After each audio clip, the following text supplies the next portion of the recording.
வணக்கம். ஜவைஜக் ஃப்ரம் ஜவாத் வட்டி Pudur. Power writer அப்படிங்கிற யூடியூப் சேனல் மூலமாக உங்களை மீண்டும் சந்திப்பு ரொம்ப மற்ற மகிழ்ச்சி. அத்தோட எங்கள் சேனலை சப்ஸ்கிரைப் பண்ணுங்கள், பெல் பட்டன் அழுத்த மறந்துடாதீங்க. அத்தோட எல்லாத்துக்கும் ஷேர் பண்ணுங்கள். எங்கு பார்த்தாலும் பாலியல் சீண்டல்கள், பாலியல் வன்கொடுமைகள், பாலியல் பலாத்காரங்கள், பாலியல் வன்புணர்வுகள் இந்த மாதிரி பெருகிட்டே போகுது. பெண்களுக்கு எதிராக அவங்களும் எவ்வளவு தூரம் சமாளிக்க முடியும்? ஒரு பெண் இனம் முன்னேற வேண்டும் அப்படின்னா அந்த இனம் ஆண் இனத்தை சரி செய்ய வேண்டுமா அப்படிங்கிற கேள்வி இன்னைக்கு எழுந்ததில்லை, அன்னைக்கே எழுந்தது. கல்வி என்ற பெயரால் அது உடைக்கப்பட்டு சிதைக்கப்பட்டு பெண்கள் இன்னைக்கு முன்னேறிட்டு இருக்கிறாங்க. அப்படியே முன்னேறினாலும் அட்ஜஸ்ட்மெண்ட்டு, அப்புறம் விட்டு கொடுத்து செல்லுதல், மற்றபடி படுக்கைக்கு செல்லுதல், இந்த மாதிரி பலவிதமான ஒரு சம்பவங்கள் அப்படி இருக்கக்கூடிய சமயத்துல இன்னும் அப்படியே தான் இருந்துகிட்டு இருக்கு. ஆண் இனத்துக்கு பல வகையில் கட்டுப்பட்ட வகையில் தான் பெண்ணினம் இன்றும் இருந்து கொண்டிருக்கு. அதுல எந்த ஒரு மாற்று கருத்துமே கிடையாது. சினிமாவை எடுத்துக்கலாம், அட்ஜஸ்ட்மெண்ட் முடிஞ்சு போச்சு. ஒரு நடிகையா போறியா, நீ எவ்வளவு திறமையா இருந்தாலும் சரி, கோடி கணக்கில் பணம் வச்சிருந்தாலும் சரி, ஆமா தயாரிப்பாளர், நடிகர், மற்றபடி ஒரு அட்ஜஸ்ட்மெண்ட். எத்தனை கால் சீட்டோ அத்தனை இரவுகள் அப்படின்னு ஒரு ஒப்பந்தம் போட்டுருவாங்க. அதுக்கு நீ ஒத்து வந்தாதான் நடிகை, இல்லாவிட்டால் நடிகை கிடையாது. எல்லா நடிகை 80% நடிகை. சினிமாவை பொறுத்த வரைக்கும் அவ்வளவுதாங்க. வெளியே சொல்லுவாங்க, நாங்களாம் அட்ஜஸ்ட்மெண்ட்டுக்கு நாங்கள் ஒத்துழைக்கவில்லை, என்னை மேனேஜர் கூப்பிட்டார், தயாரிப்பாளர் கூப்பிட்டார், நாங்கள் செல்லவில்லை, அந்த படம் வேண்டாம் என்று உதறிவிட்டேன், படுக்கை அறைக்கு கூப்பிட்டார் அந்த கதாநாயகன் படத்தில் நடிக்கவில்லை, அதனால் எனக்கு ஒரு 10 படம் புக்காமா போயிடுச்சு, இந்த மாதிரிலாம் சொல்லிக்கிட்டு அலைவாங்க. அதெல்லாம் ஒரு விஷயம்தான், உண்மைதான். அதெல்லாம் சில பெண்கள் மறைத்து பேசுவார்கள், சில பெண்கள் பகிரங்கமா பேசுவாங்க. இதான் வித்தியாசம், வேற ஒண்ணுமே கிடையாது. அதே மாதிரிதான் அரசியலில் ஏகப்பட்ட பாலியல் சீண்டல்கள், பாலியல் வன்கொடுமைகள். இந்த பாஜகலாம் பாத்தீங்கன்னா காயத்ரி ரகம் அப்பட்டமாவே சொல்லிட்டு போயிட்டாங்க.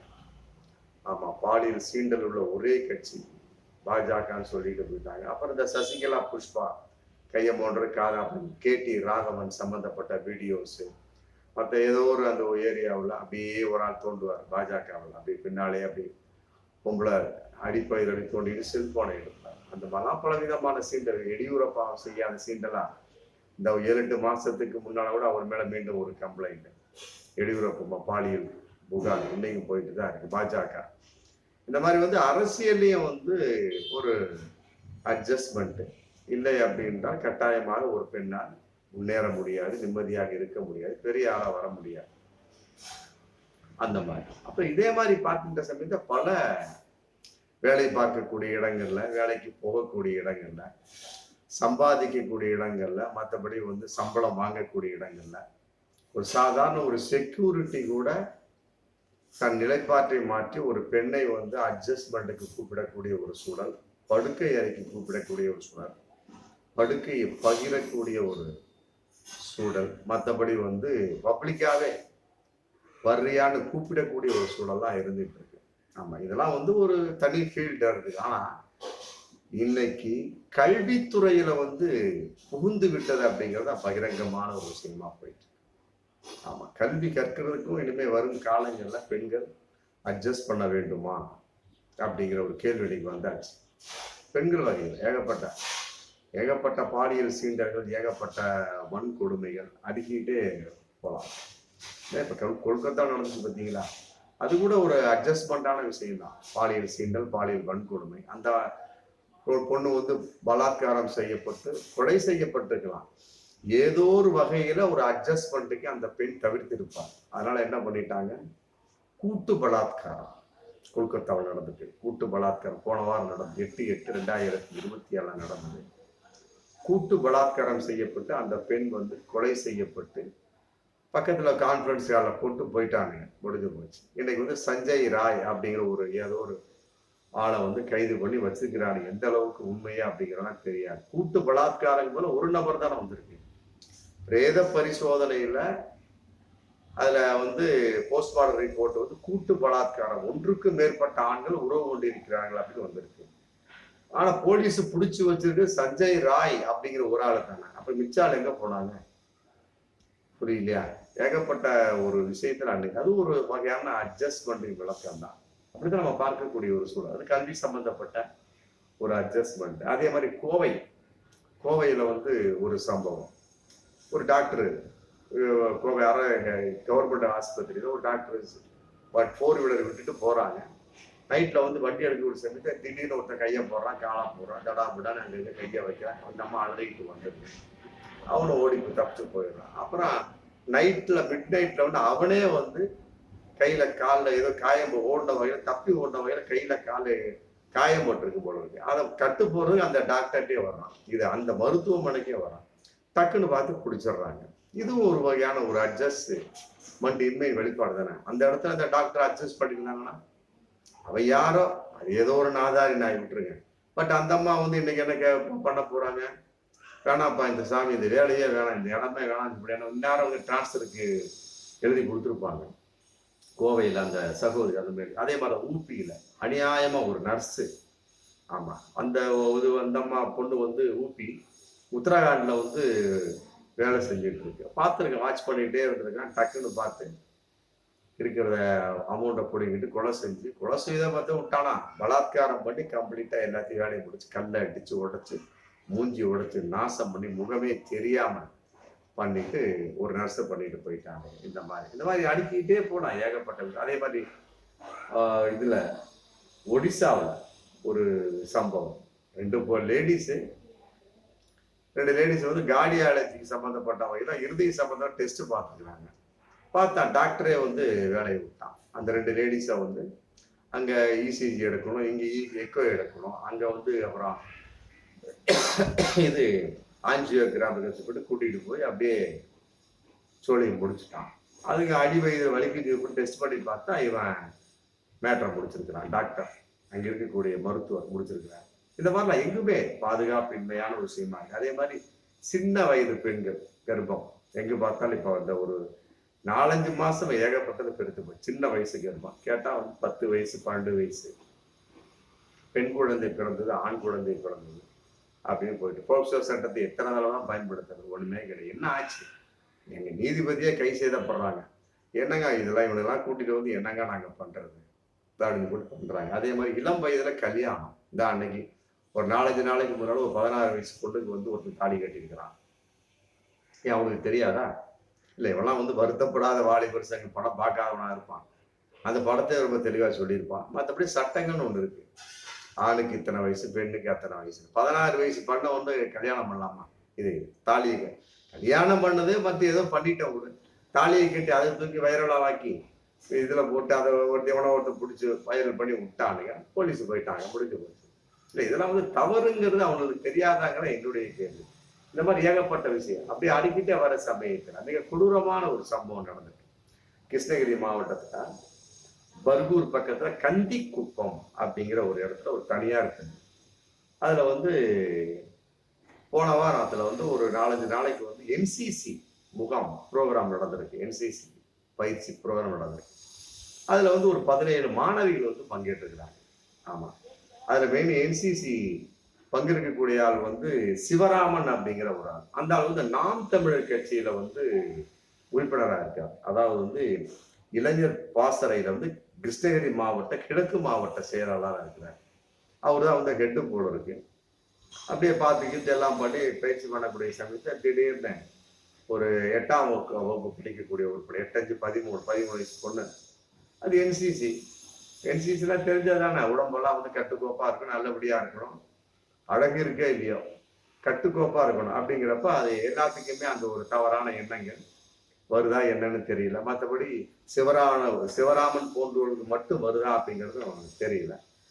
அப்படியே பயிற்சி போயிட்டே இருந்திருக்கு. பயிற்சி போயிட்டே இருக்க திடீர்னு 8ஆம் தேதி என்ன பண்ணியிருக்காரு, நைட்ல ஒரு 3 மணிக்கு தட்டி எடுத்து அழுகாம அந்த முகாம் மாதிரி அமைச்சிருப்பாங்க, டென்ட் மாதிரி போட்டு அந்த ஸ்கூல்ல அமைச்சு அந்த பொண்ணுங்க அங்கேயே ஒரு வாரம் ஒரு 4 நாளைக்கு தங்கி பயிற்சி பண்ணக்கூடிய அளவுக்கு சூழல்.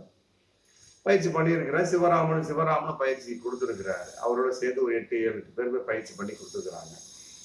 அப்புறம் பண்டிகை சமயத்தில் சொன்ன மாதிரி 8ஆம் தேதி வந்து 3 மணிக்கு தட்டி எழுப்பி கூட்டிகிட்டு போய் அந்த 13 வயசு பொண்ணை அங்கேயே வந்து கக்கூசு பாத்ரூம் இருக்கு இல்லையா, பாலியல் வன்கொடுமை, பாலியல் சீண்டல், அப்புறம் பாலியல் உணர்வு பண்ணியிருக்கிறார்.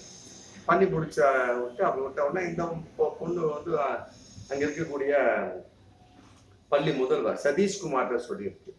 ஆமா, பண்ணினவன் வந்து நாம் தமிழர் கட்சியோட நிர்வாகி காவேரிப்பட்டினம், மற்றபடி இளைஞர் பாசறை கிருஷ்ணகிரி கிழக்கு மாவட்ட செயலாளர். அவர் இன்னைக்கு கட்சி விட்டு நீக்கிட்டாங்க, அது வேற. சும்மா அந்த வகையில சீமான பாராட்டணும். டக்குன்னு கட்சி விட்டு நீக்கிட்ட. பாஜக மாதிரிலாம் கிடையாது. பாஜக வந்து என்ன நீ வன்புறவு செஞ்சாலும் சரி, என்ன கைய கால தளவுனாலும் சரி, என்ன பாலியல் சீண்டல் பண்ணாங்க, அந்த கட்சியில அப்படியே இருந்துகிட்டே இருக்கலாம்.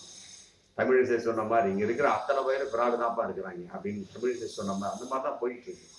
அந்த வகையில சீமான் கட்சியை பாராட்டின உடனே அவர் கட்சி விட்டு நீக்கிட்டார் அந்த சிவராமனை.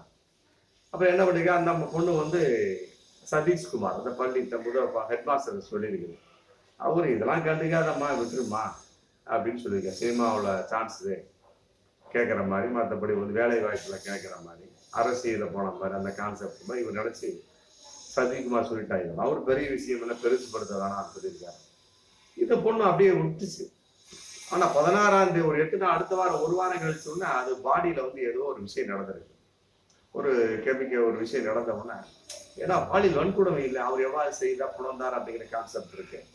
அதன் அடிப்படையில் அதுக்குள்ள ஏதோ ஒரு பாடியில ஒரு விஷயம் நடந்தோம்னா அது பெரிய அப்பா அம்மாட்ட சொல்லிடுச்சு, இந்த மாதிரி நடந்த உண்மை சொல்லி சொன்ன உடனே அவங்க டக்குன்னு அங்க இருக்கக்கூடிய கிருஷ்ணகிரி அரசு கவர்மெண்ட் இதுக்கு மருத்துவமனை கூட்டிட்டு போயிட்டாங்க. கூட்டிட்டு போய் செக் பண்ண உடனே என்னங்களுக்கு தெரிஞ்சு போயிட்டு உடனே அப்புறம் அவங்க டாக்டர் சும்மா விட மாட்டாங்க, உடனே போலீஸ்ல கம்ப்ளைண்ட் கொடுத்துருவாங்க. கம்ப்ளைண்ட் கொடுக்க போலீஸ் வந்தாச்சு.